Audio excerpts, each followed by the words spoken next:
The teacher says that it is all a waste of time. Sayang na panahon.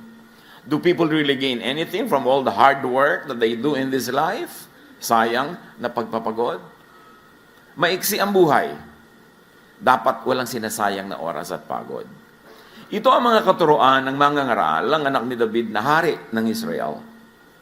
Napakawalang kabuluhan. Napakawalang kabuluhan. Lahat ay walang kabuluhan, sabi ng mga ngaral. Of course, hindi naman literal na lahat walang kabuluhan. It's poetic language. So, exaggerated. Ang ibig sabihin lang, napakaraming walang kabuluhan na binibigyan natin ng sobrang pansin. At dahil daw doon, you must not mistake activity for achievement. Hindi ko mo busy ka, may nangyayari na. Hindi ko mo napapagod ka, sulit na. Kailangan matalino. Huwag magsayang ng panahon at pagod sa mga walang kabuluhan. At ngayon, sa ating pagbubulay-bulay mga kapatid ng salita ni Solomon, the wisest man ever. Aside from Jesus, of course. Dapat natin ngayong bigyan agad ng personal application. Pag meron tayong mga dinadaanan na verses, ang inyo agad isipin, anong kahulugan nito sa buhay ko? Kayo ang magbigay ng kahulugan kasi kanya-kanya tayong kuha ng aral. Sabi niya sa Ecclesiastes 1:4, people live and people die, but the earth continues forever. Patuloy ang pagpapalit-palit ng mga lahi, ngunit hindi nagbabago ang daigdig.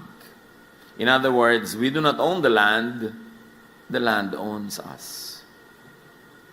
Kapag sasabihin itong aking mga ari-arian, no, ililibing ka dyan, yung alikabok mo mababalik na maging fertilizer ng mga puno ng papaya.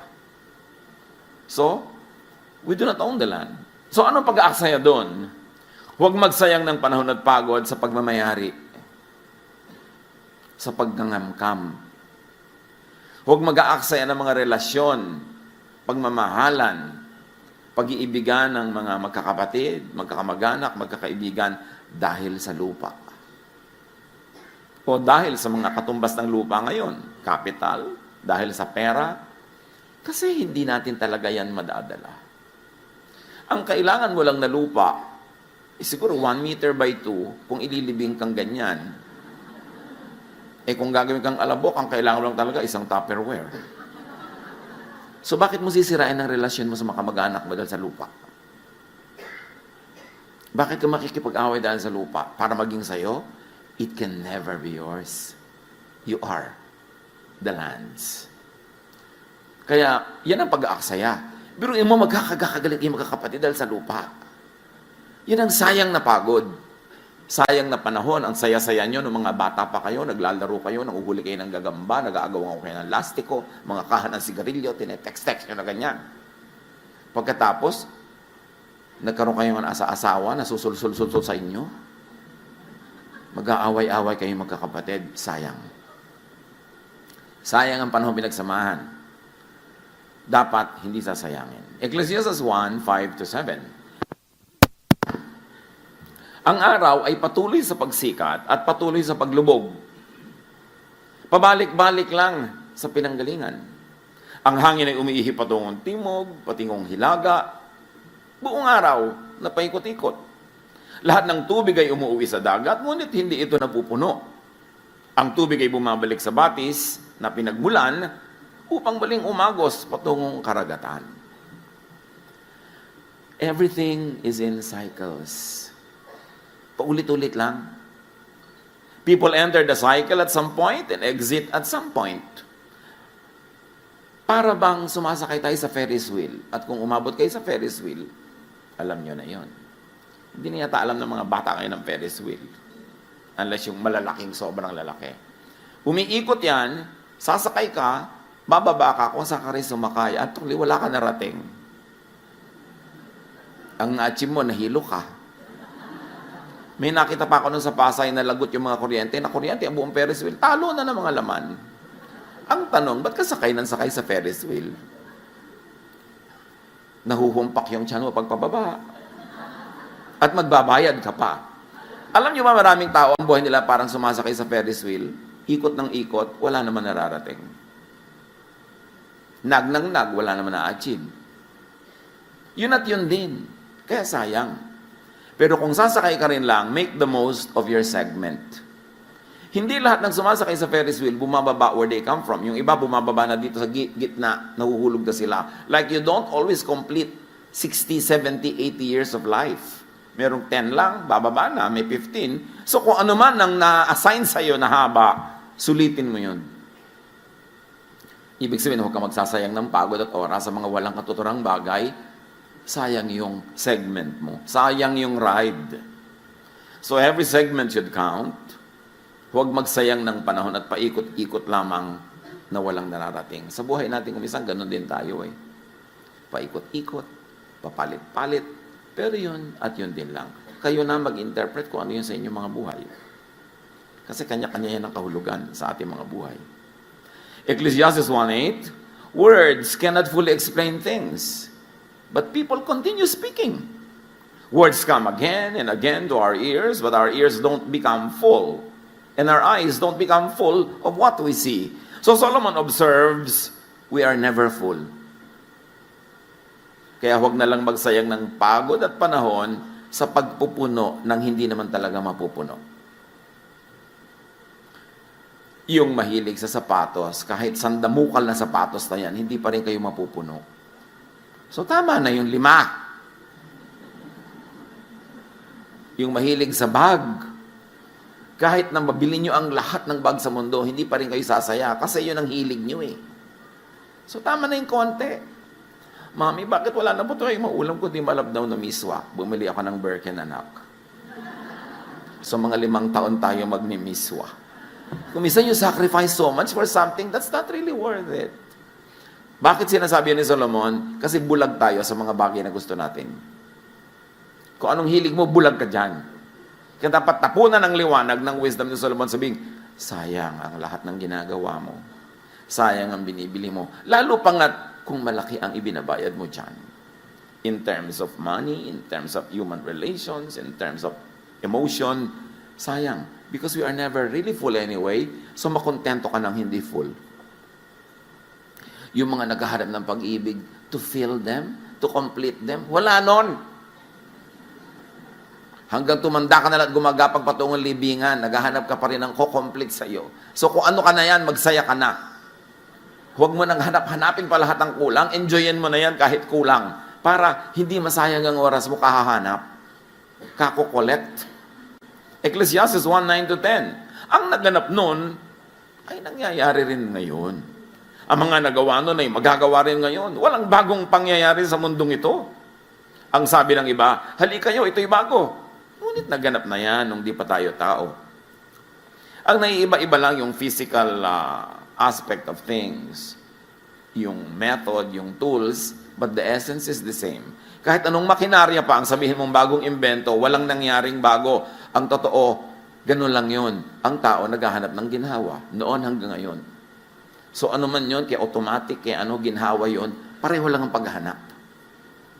So hindi na tayo talaga giginhawa. Dahil nung araw, kung may TV set ka, ang yaman mo na. Tatayo ka, magpapalit-palit ka ng channel. Pero ngayon, parang napakalaking hirap na yan. Kailangan naka-remote. At alam mo kung sino ang tunay na Panginoon sa isang bahay, hawak niya ang remote. So, lumigaya ba tayo talaga? Kahit ganon, mas pinag-aawayan ngayon kung sino ang hawak ng remote. So, hindi rin nagbabago. Gusto lang natin guminhawa.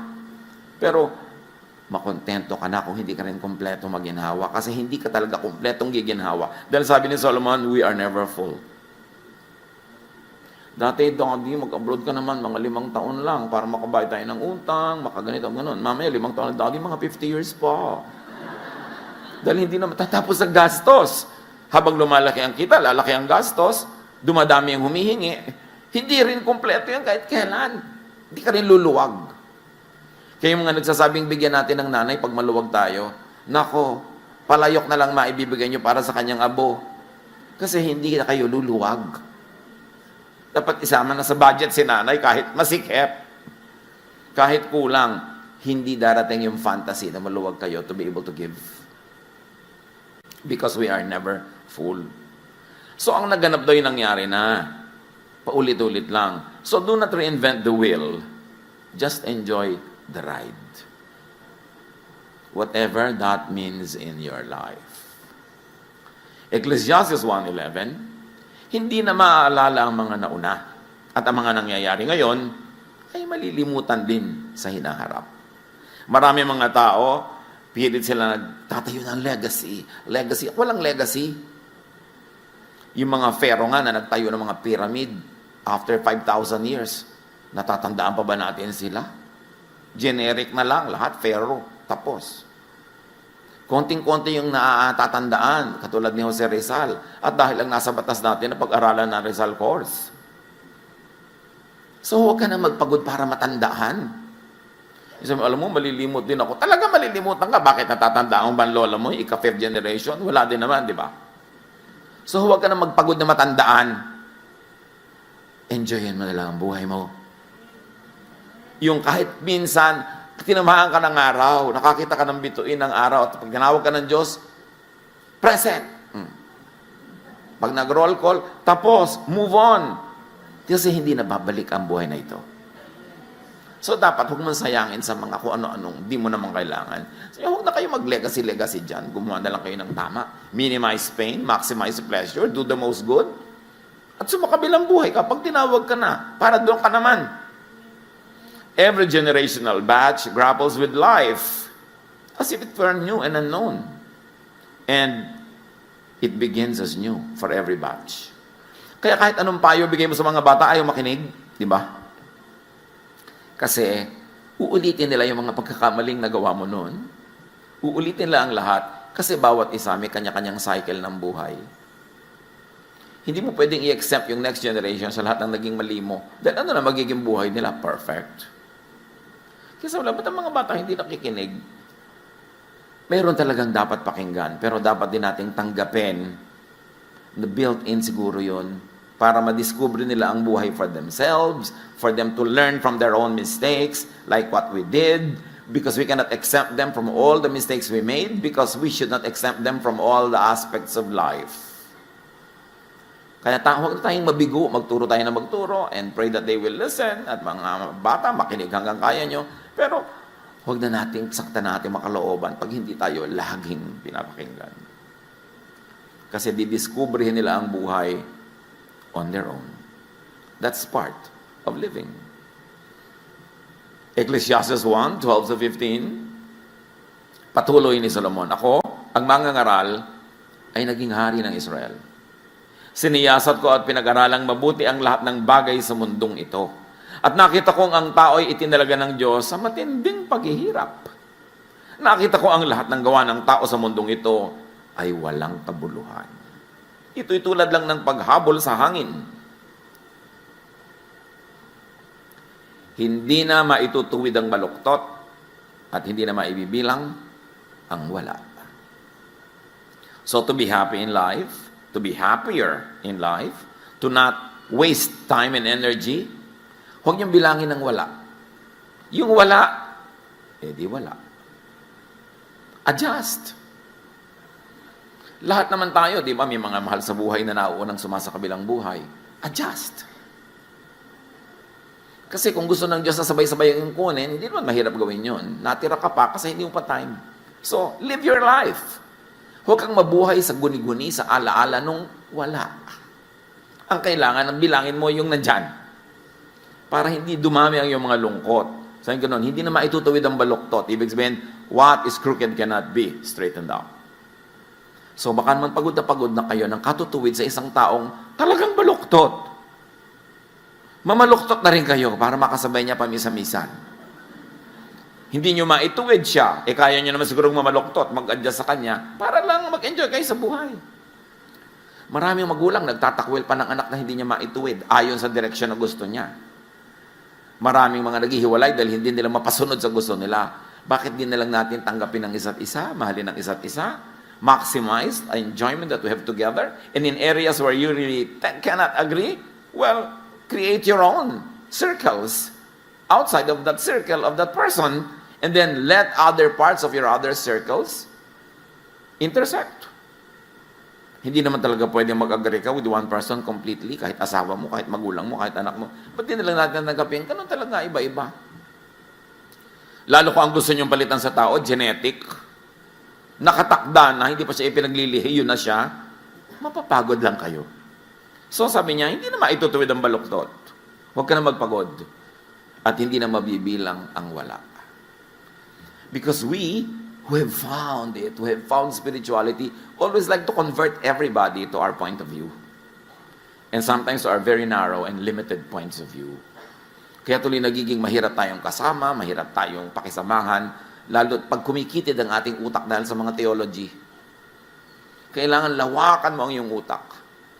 Kahit saan ka pumukol, tatama ka sa Diyos kasi punong-puno ng Diyos ang buong creation. Hindi ka magmimintis. Pag hinahanap mo ang Diyos, makikita mo siya. Kahit sa iba-ibang kulay, iba-ibang paraan. Kasi punong-puno ng Diyos ang buong sangnilikha.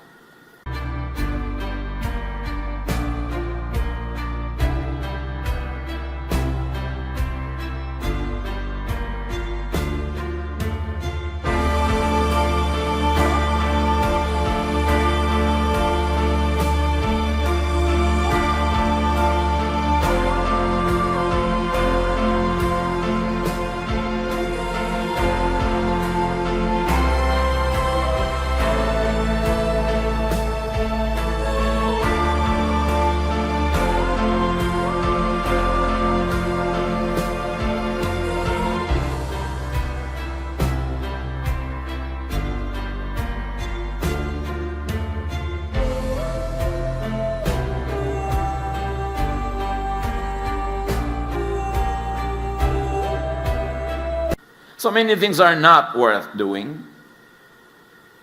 And according to Solomon, the wise will not waste precious time on things that are not worth doing or that cannot be done anyway. Huwag na kayong magpagod na ituwid ang baluktot. Maximize na lang yung inyong love, yung inyong enjoyment sa buhay. And like change the unchangeable, that is an undoable quest. Like change people. Lagi nilang, Lord, i-change mo po ang husband ko. Lord, i-change mo po ang anak ko. Ano, buong universe papalitan ng Diyos para mag-suit sa taste mo? Ba't di mo nalang sabihin at nasubukan mo ang Lord, i-change nyo nga po ako. Ma-appreciate ko yung nanay ko. I-change nyo nga po ako. O kaya, let's work on this together, Lord. Mas madali namang ako ang ilapit ko sa inyo na baguhin nyo kaysa ilapit ko ang buong barangay na baguhin nyo sila para masyahan ako sa kanila. Di ba? Sayang ang pagod mo nun. Mapufrustrate ka. Ang dami ko natatanggap na prayer request, Pastor, ipag-pray nyo naman na mag-change ang asawa ko. Hindi po ako magician. At ang Diyos hindi rin nagmamagic. Ang mahalaga, as is where is, mahalin nyo, and continue to do what you can para maging mas positive ang inyong samahan. At kung maaari, at sa palagay nyo talaga, tama na mag-change, edi give all the reasons para mag-change. Pero kung hindi pa rin nag-change, huwag nyong ituwid ang baluktot. Mamamatay lang kayong bigo. Maghihiwa-hiwalay lang kayo ng lahat ng taong mahalaga sa inyong buhay. Yun ang importante yung tinuturo ni Jesus yung acceptance and love of people and for people. Sabi sa Jeremiah 13:23, can an Ethiopian change his skin or a leopard its spots? Of course, the answer is no. Ngayon kasi, with technological manipulation, napapalitan mo yung tone of your skin. Pero nung ginawa itong verse na ito, ang ibig sabihin lang nila, impossible yun. And it must be understood from that point of view. Huwag kang mga tuwira na, ngayon pwede na. Hindi yun ang ibig sabihin ng writer. Ang ibig sabihin ng writer, what cannot be changed? You should not even endeavor to change. Ecclesiastes 1:16-18. Sabi ko sa akin sarili, ang karunungan ko'y higit sa sinundan kong mga hari sa Jerusalem. Alam ko kung ano ang tunay na karunungan at kaalaman. Pinag-aralan kong mabuti ang pagkakaiba ng karunungan at ng kamangmangan, ng katalinuhan at ng kabaliwan. Ngunit, napatunayan kong ito rin ay tulad ng paghahabol sa hangin. Habang lumalawak ang karunungan ay dumarami ang alalahanin. At habang dumarami ang nalalaman, ay lalong tumitindi ang kapighatian. Sabi diba, tama ako. Talagang hindi ako nag-aral doon. Diba? Tama ako, hindi na ako nagpakarunong. Hindi naman yun kasi kamangmangan yun . Alam niyo, siyempre yung poetic language exaggerated to drive home a point. Hindi binabaliwala ni Solomon ang karunungan. Ang sinasabi lang niya, habang rumurunong ka, humanda ka, kasi habang lumiliwanag ang iyong isip, mas marami ang nakikita mong kadiliman sa paligid. So, are you trying to be wise? Is trying to be wise a waste? Is trying to be wise a waste of time and effort? Ang sinasabi lang ni Solomon na ito, huwag magsayang ng pagod sa sobrang pag-iisip. Don't overthink. Yung may nakita ka lang na kung anong clue, nabuo na ang buong kasaysayan sa isip mo na may kulasisi ang asawa mo, ibinabahay niya ganitong budget buwan-buwan, mas malaki ang refrigerator kaysa sa'yo. Dahil lang sa kaprasong guni-guni. Pero maraming guni-guni ng misis, totoo. Binigyan yata ang mga misis ng special gift ng Diyos na may antena. Pero hindi lahat ng nare-receive doon ay tama. Don't overthink. Ang anak mo wala pa sa bahay, wala ka naman magagawa talaga, hindi mo alam kung nasaan, matulog ka na. Kasi mag-overthink ka, wala rin naman mangyayari. Worry ka ng worry. Don't worry about something you cannot change. Ipasa Diyos at itulog. Huwag mag-worry sa mga hindi mababago. Kumisan meron tayong mga karamdaman na talagang parang napaka-lala, just have quality of life. Enjoy whatever is left, and when you have to go, go. Do not struggle with it too much. Kasi, pag hindi mo yan tinanggap, lalo lang humahapdi, lalo lang humihirap. Mangyayari din naman. Lagi na lang, sasabihin mo, what can I salvage from this situation?